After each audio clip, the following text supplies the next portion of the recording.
Hi guys, how's everybody?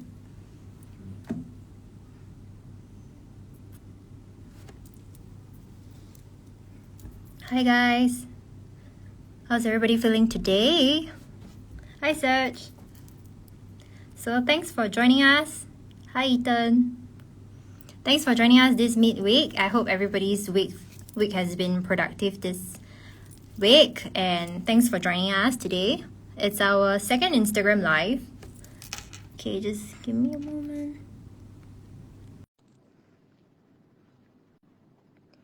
So we're waiting for Kathi to join us right now. Hi Kathi. Hi. Okay, so just a brief introduction for today. For those who are joining us today, this is our second Instagram live, and it's on the topic of mindfulness. And I'm also foreign to this topic here. So let's try to understand a little bit more about it today.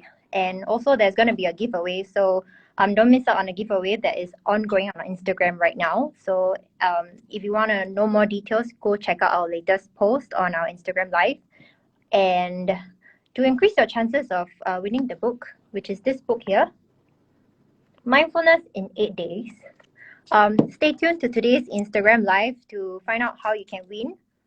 Okay, so for those who are foreign to LiveMore, it's actually a mobile application where you can bring it with you anywhere.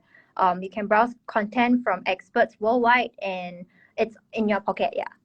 So it comes in different formats as well, like short reads, quizzes, comprehensive tracks that you can take at your own pace. It's available on the App Store as well as Google Play for free. If you want to personally consult any of our experts, you can reach out to them on the Ask function in our app. Okay, so today we have Kathir with us, and he's our expert on mindfulness. Okay. Hi. So, hi, Kathi. I heard you have a very interesting background, by the way. I mean, you're a musician, right? Sorry? You are a musician, right? Yes, I am. Yes. Yeah, you want to Yes. tell us a little bit more about your background?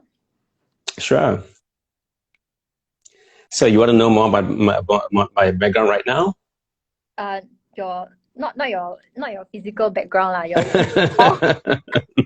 Okay. So I play many roles as a person, just like anyone else. So I enjoy music. I play rock music. I'm a huge fan of rock music as well, and I also lead leadership development and organizational development company along with the Center for Mindfulness. I do a couple of things. It has been my passion space more than anything else, and also wanting to be in a place of service to people, societies, communities, and people across the globe. Yeah. Okay, so you want to introduce a little bit more about the track that you've done for our app, Path to Mind. Yes. Right. That's a great thing that I think it's a great, LiveMore is a great app. And I've been very happy to be part of it because it's a great way to dip your toes in the world of mindfulness. Like people tend to ask what mindfulness is and what is it like? Is it like any other contemplative practice and stuff like that? But I think the LiveMore app, where I've created a couple of tracks in there, allows people to explore mindfulness and see how that works for them. Okay, cool. So before we begin, right, let me just share with our viewers that we have a surprise in the middle of this live session. Yeah. For those who just tune in, this is the book in my hand. It's called Mindfulness in 8 Days.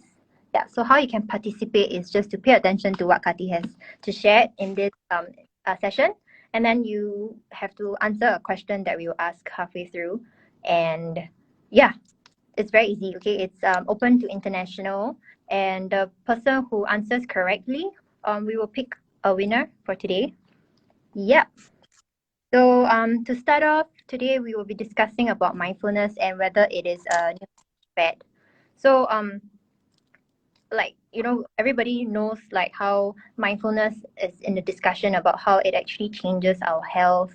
It's increasingly being hyped up about, especially among all the millennials, and what it does to the human brain, and how it influences our health and help people who are facing mental or physical challenges. So if you guys have any questions, comment down in the comment box below and we will address them together today. Okay, to begin with, so Kathi, how would you actually introduce mindfulness to someone you just met and share with us how it has impacted your life? Okay, so I would say that mindfulness is a very unique way of paying attention. That's how I would say. It's a very unique way. Unlike many other contemplative practices, mindfulness happens to be one that is very unique. The technical definition that all mindfulness, or rather all trained mindfulness teachers would use, would be basically paying attention in the present moment, non-judgmentally and purposefully. So this is basically the definition that probably all mindfulness teachers across the globe would probably use. So each of these words, each of these phrases rather, is very important to appreciate mindfulness. For example, paying attention, right? Paying attention would mean that we use our mind to pay attention, and we pay attention through the sensory organs, no matter what. And these sensory organs, we have 5 sensory organs. We pay attention through that. But we bring a certain way, a very unique way of paying attention. So the first thing is we pay attention in the present moment. We're not thinking about the past. We're not thinking about the future. Now, usually when we pay attention, we would have experienced that our thoughts may go towards the past, about the past.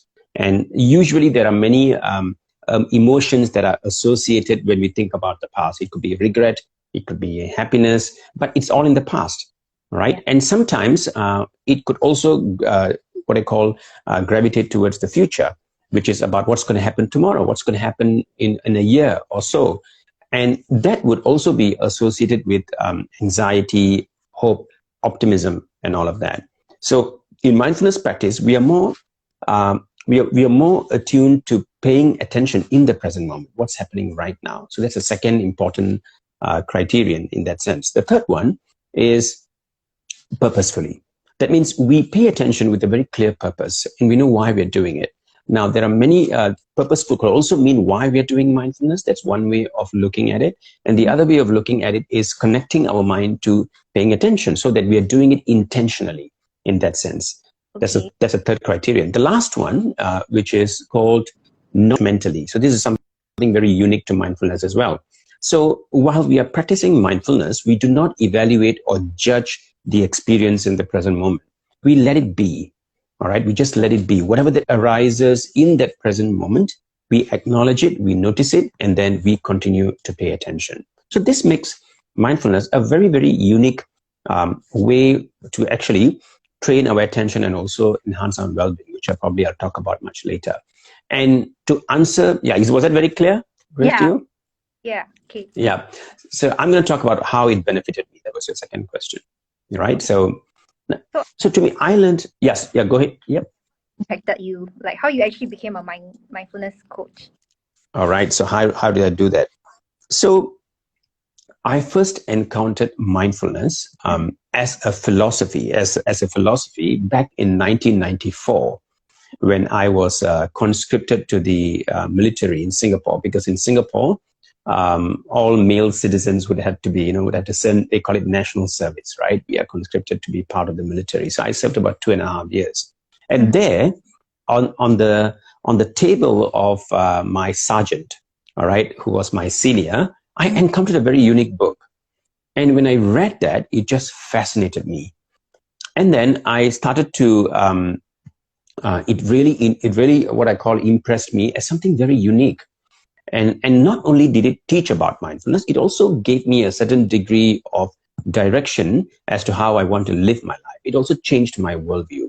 Now, when that happened, I was looking for a teacher to learn this properly. So my first encounter with learning mindfulness came in 1998, 1999, when I met my teacher, who spent a lot of time in the Himalayas, where he learned this in the original source text of mindfulness.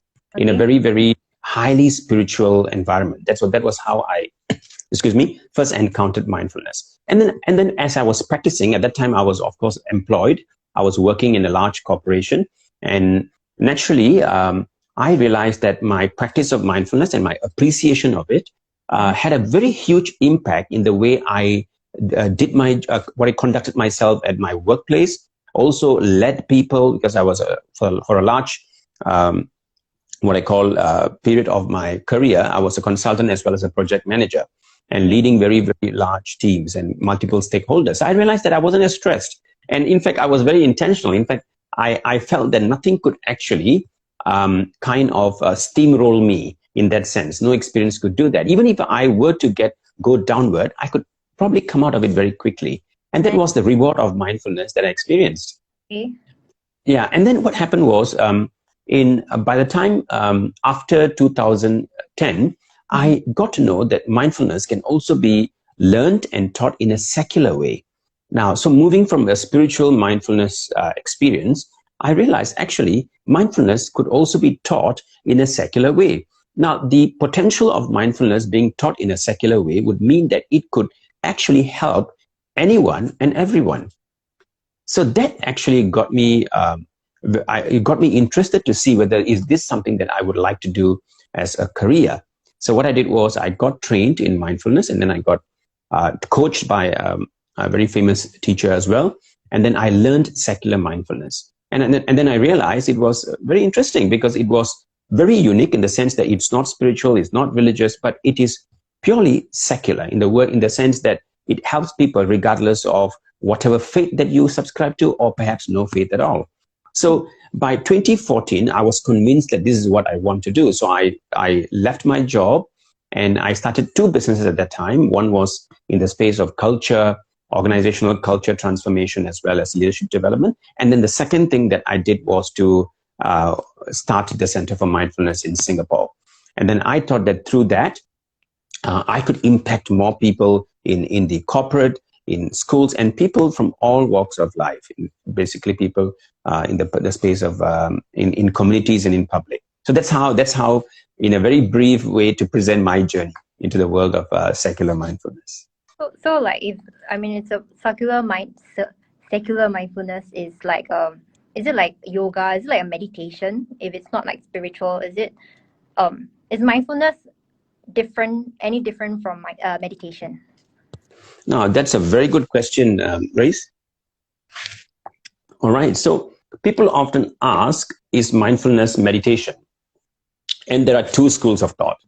Mm-hmm. Now, some mindfulness teachers tend to, and also scholars, tend to disassociate mindfulness from being a type of meditation. Or they say it's not meditation at all.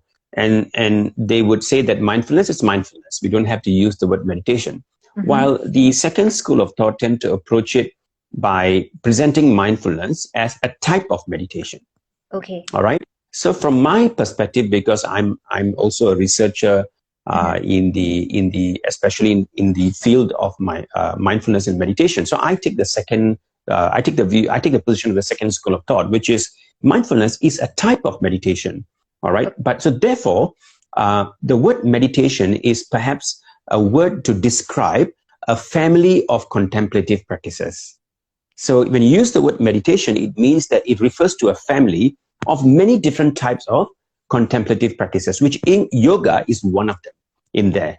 Okay. All right. So there's yoga. There could be what I call as religious meditation. There could be even visualization meditations. There are many different types of meditations. So in this family of different types of meditation, mindfulness is one of them. So therefore, we can say that mindfulness is a unique type of meditation. But however, we also have to qualify that not all meditation types would be the same as mindfulness meditation. So therefore, it's like a good way of presenting this is like, for example, an aeroplane, a lorry, a bus, a car, a motorcycle. Now, all of them are basically transportation vehicles, right? But all of them are basically used for transportation. But yet each one of them is different, right? Can you see that? So the word meditation is like saying transportation vehicles. Okay. All right. And when you use the word mindfulness, is like saying a very unique type of vehicle, perhaps a motorcycle. Okay. Yeah. So then why is this particular vehicle, mindfulness, right? more trendy these days. Like I see a lot of Instagram pages talking about mindfulness in like, you know, they talk about being present, to live in the moment. You know, this is to help people cope with their mental like struggles. So what do you think this is becoming a trend? One reason is because mindfulness has become the first thing that mindfulness research had helped us is to show that it can be used in clinical settings. Now, that's one of the first reasons why it has become very, very popular and become a trend, because people found that mindfulness can help in reducing stress and even reducing depression relapse. So these two, what you call findings in research, have actually helped to very much popularize mindfulness. But the other thing is, I want to, because you shared, you used a very interesting term, which is mental struggles, right? So people found that mindfulness helped people live with the mental struggles and even overcome it. All right. Now, I use the word live with because mindfulness can also help you live with certain things that you cannot change. For example, chronic problems. Now, when people go through chronic problems, it means that chronic naturally means that it's here to stay. Am I right? So we learn to live with such difficulties. That's number one. Number two is also the reduction of those struggles or challenges that someone may go through.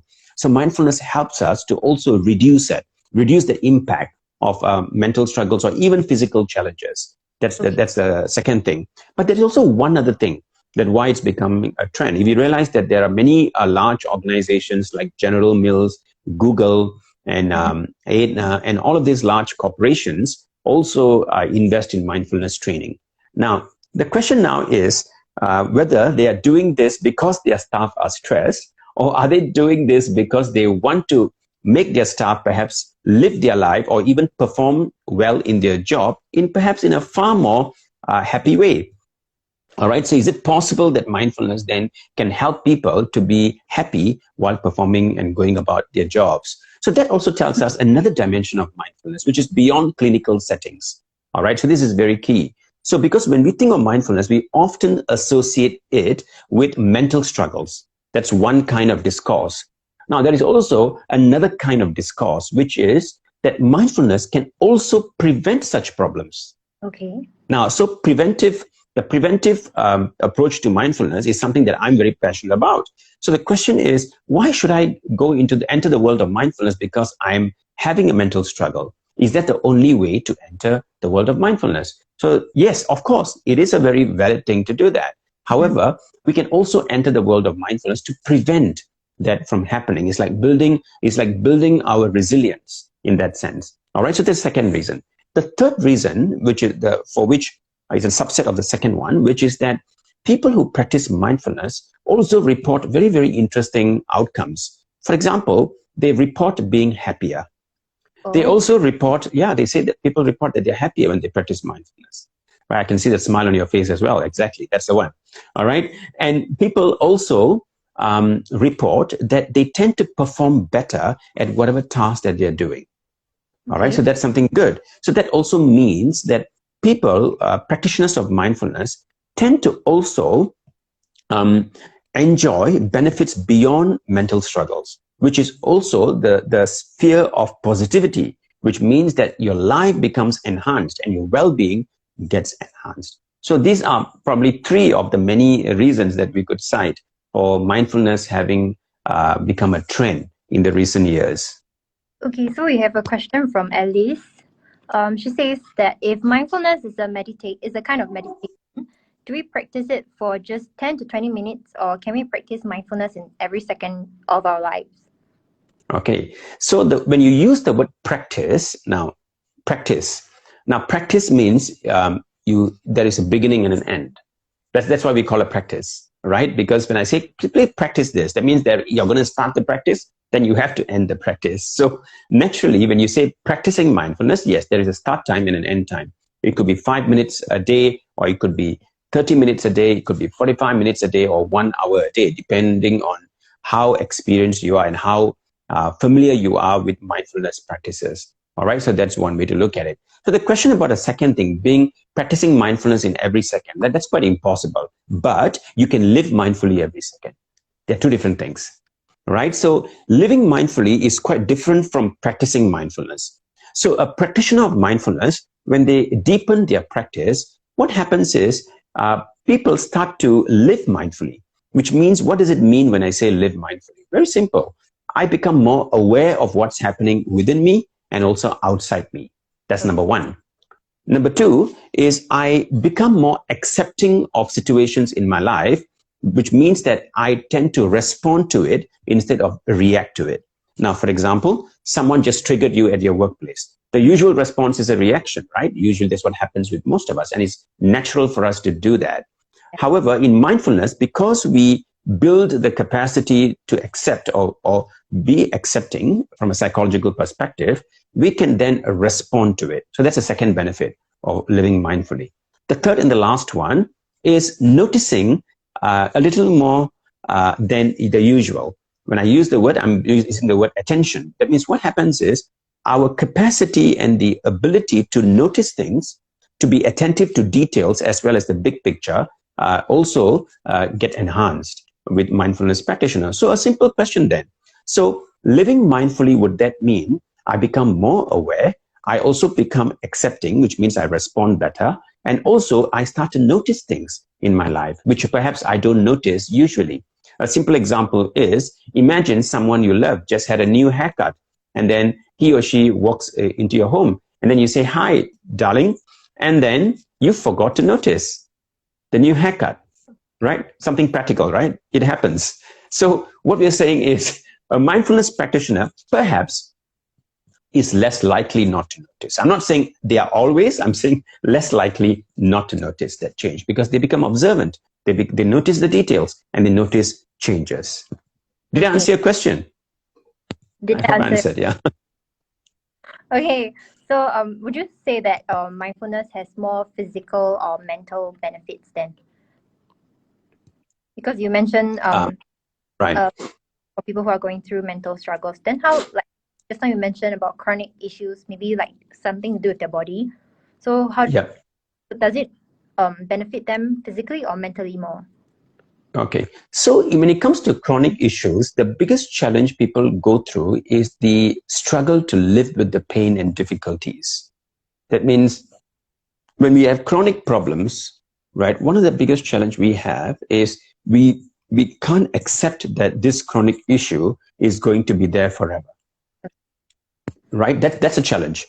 So when we look at the physical dimension of mindfulness with regard to chronic issues, what happens is, now the chronic issues that I'm having right now, which I'm unable to accept, prevents me from living my life in a complete sense. In that sense, I'm saying that the chronic issues prevent me from enjoying my life, from being present in any given time, because the chronic pain comes up, the chronic issue comes up, and it prevents me from living meaningfully or living with total engagement and involvement in my life. So what mindfulness does is it allows you to live your life meaningfully and also happily with the chronic issues. Okay. So it's not that the chronic issues are going to go away.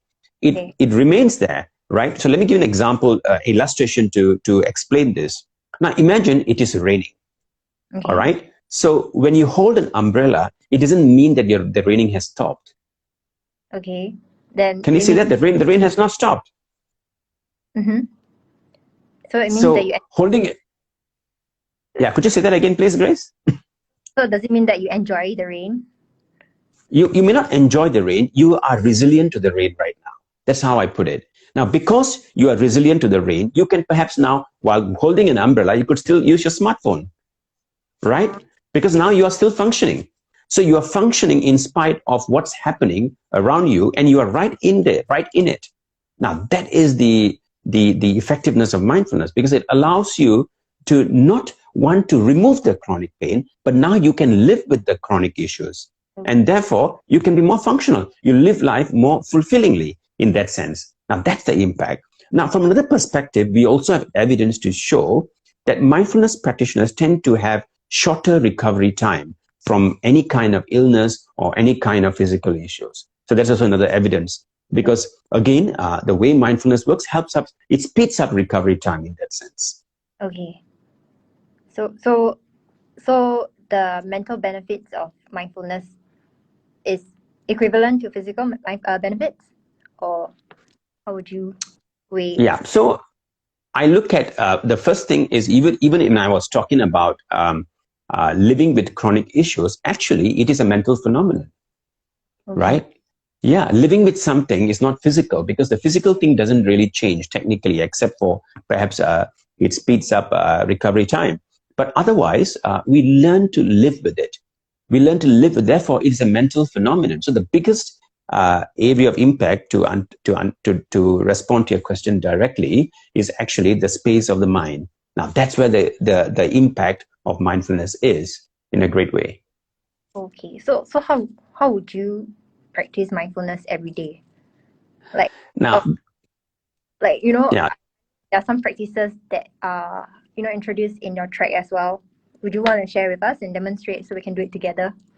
Yeah, I can do a very simple 2-minute practice right now, just so that perhaps you can get a taste of what mindfulness is. But of course, using the LiveMore app would allow you to really experience and also read a little more about mindfulness as well. Okay, let us do this together right now, just for 2 minutes. All right. So I would like to invite yourself and everyone else who's listening right now and would like to be and who are possibly curious. All right. So what I would like you to do is, if you happen to be standing, see if you could find a. I will just stand because I have space constraints. So give me a few seconds. Sure.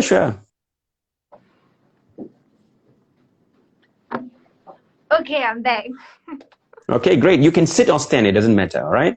So if you happen to be standing, you can find a seat that is comfortable. If you happen to be standing, it's fine because it's a very short practice. All right. So now when you're ready, now just adopt a very comfortable posture, which means that your whole body is in a state of relaxation in that sense. And then you can just let your arms fall on your shoulders by your side. And then when you're ready, just close your eyes.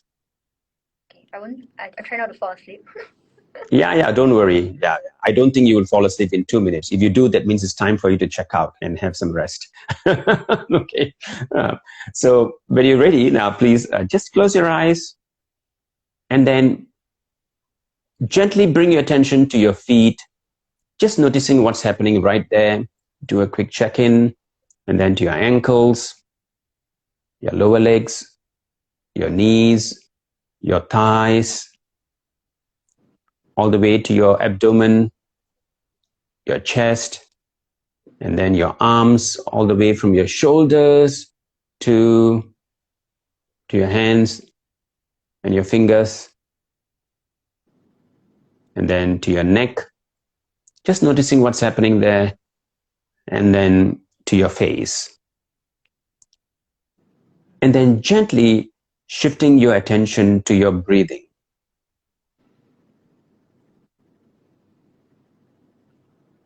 Noticing each in-breath and out-breath.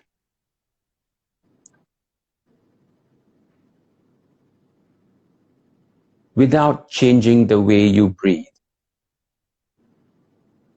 Because breathing just happens.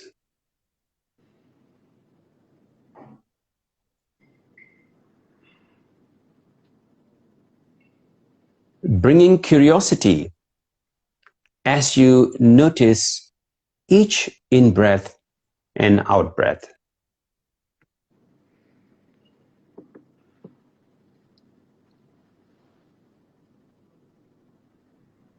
Is your breath fast or is it slow?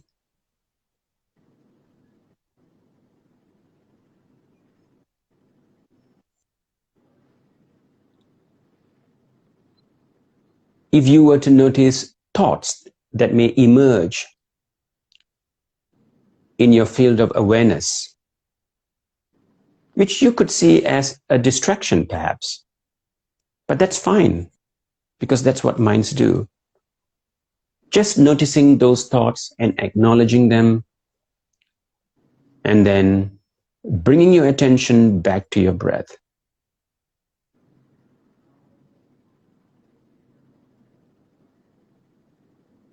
Noticing each in-breath and out breath.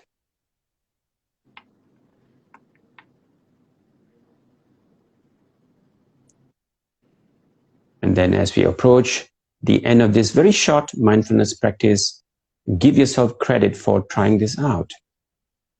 This could be your first time, or this could be one of those many times that you could have practiced mindfulness. And yet, this is a new experience, bringing our beginner's mind into every time we practice mindfulness. With that, gently open your eyes.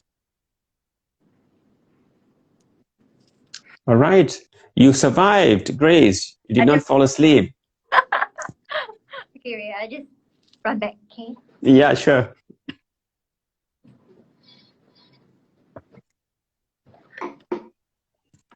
Hi, I'm back.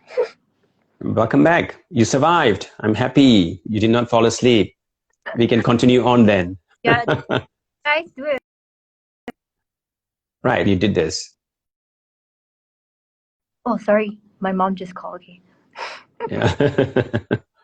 Okay. So did you guys enjoy it? Did you do it too, or were you just watching? Were you just watching us?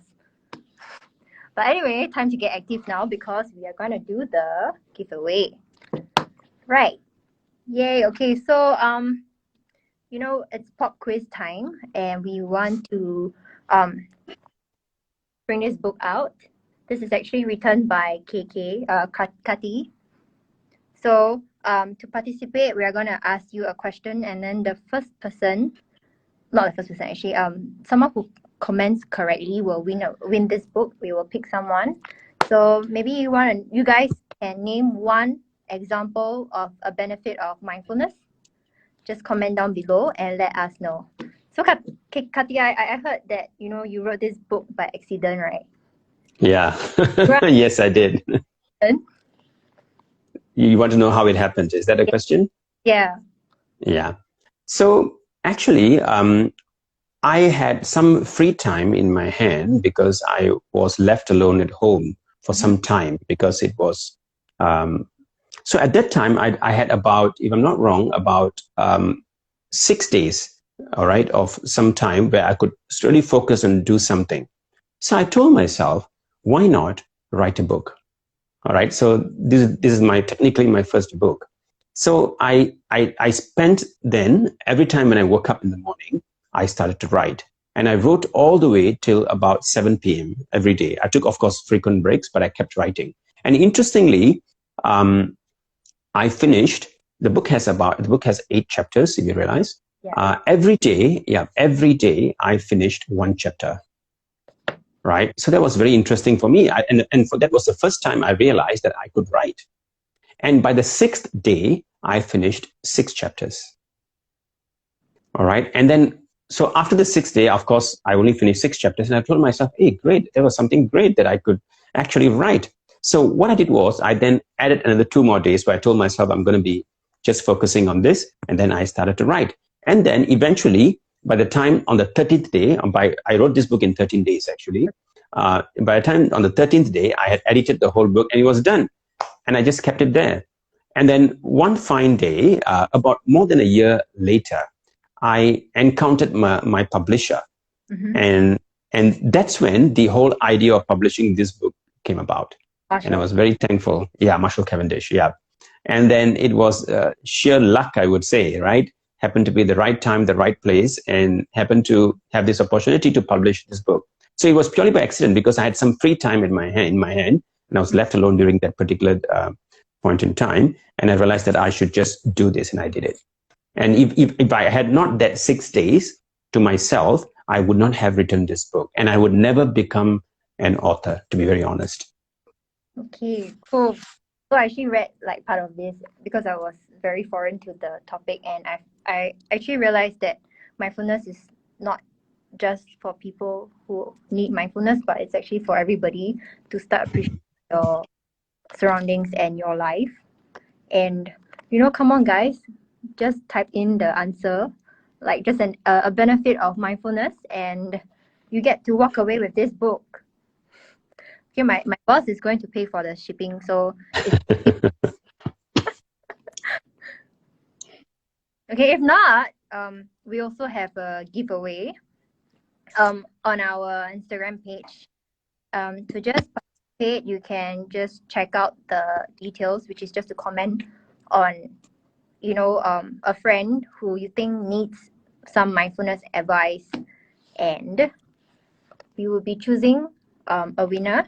If you guys are not going to participate today, we are going to end the giveaway tomorrow. So you have until tomorrow. And if we do not see any answers today, we will choose two. Oh, we have a comment. Stress relief. Is that correct, Kathi? Yes, you're right. Spot on.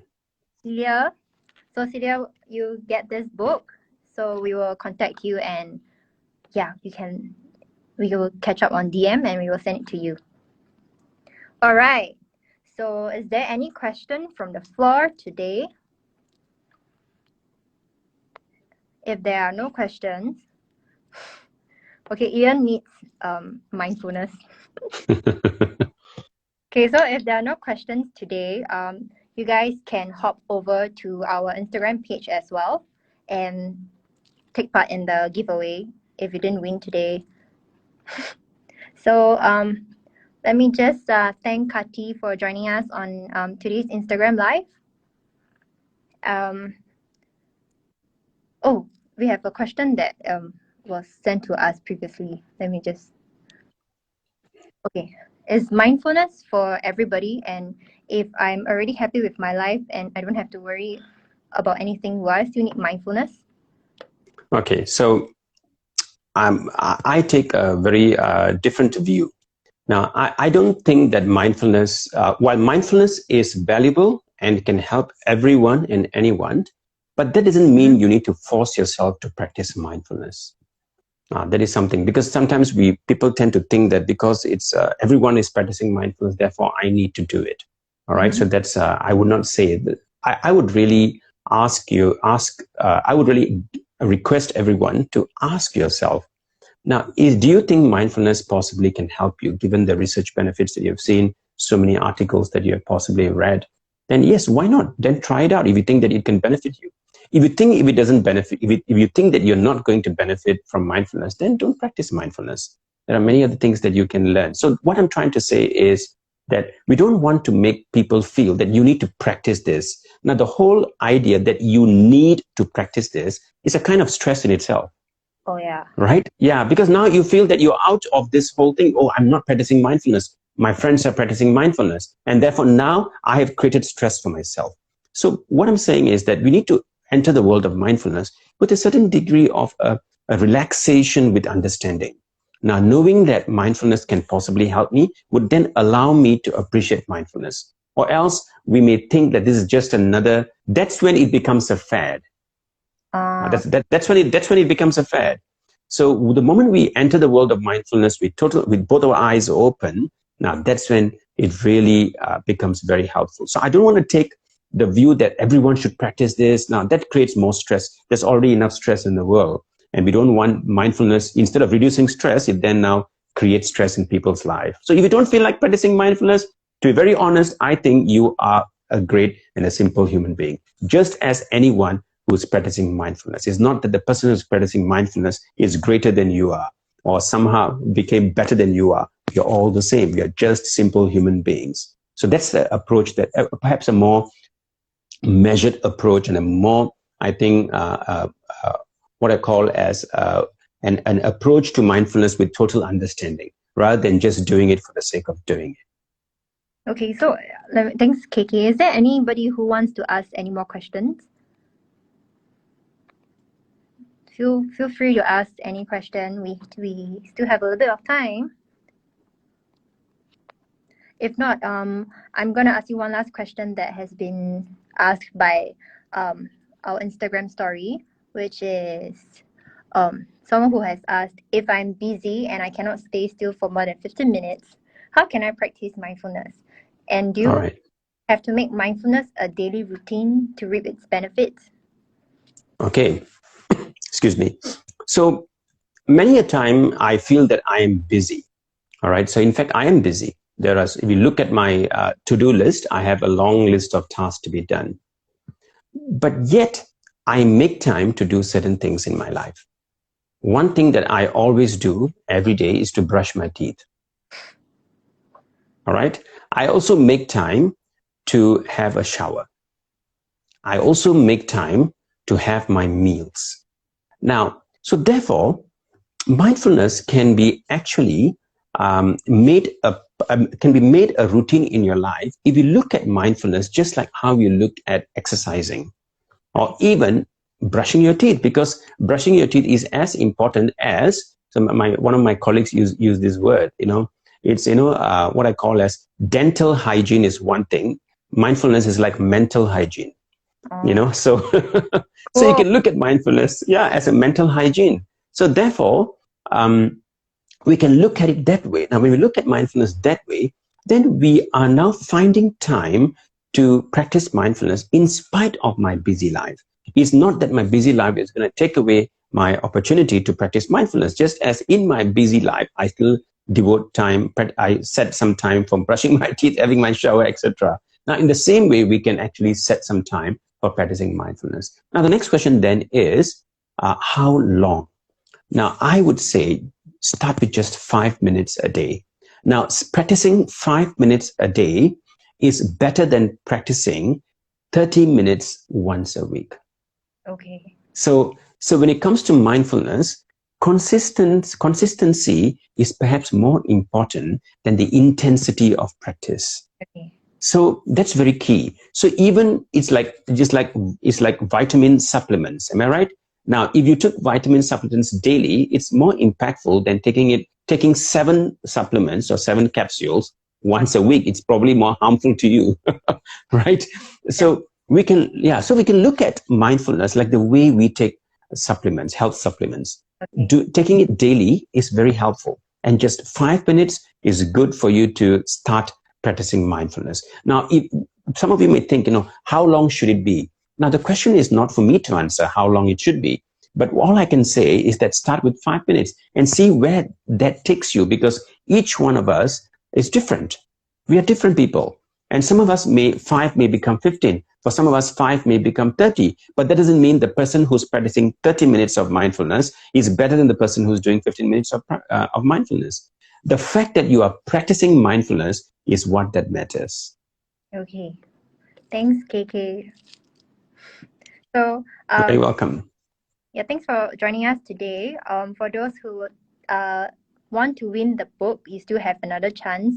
You can take part in the giveaway in our post, and it ends tomorrow. So if you want to ask other, more personal questions on mindfulness and how it can help you personally, you can ask KK on our Ask feature in the LiveMore app. So I will see you then. And thanks, guys. Thanks, and have a great night. Thank you. Bye-bye. Bye-bye.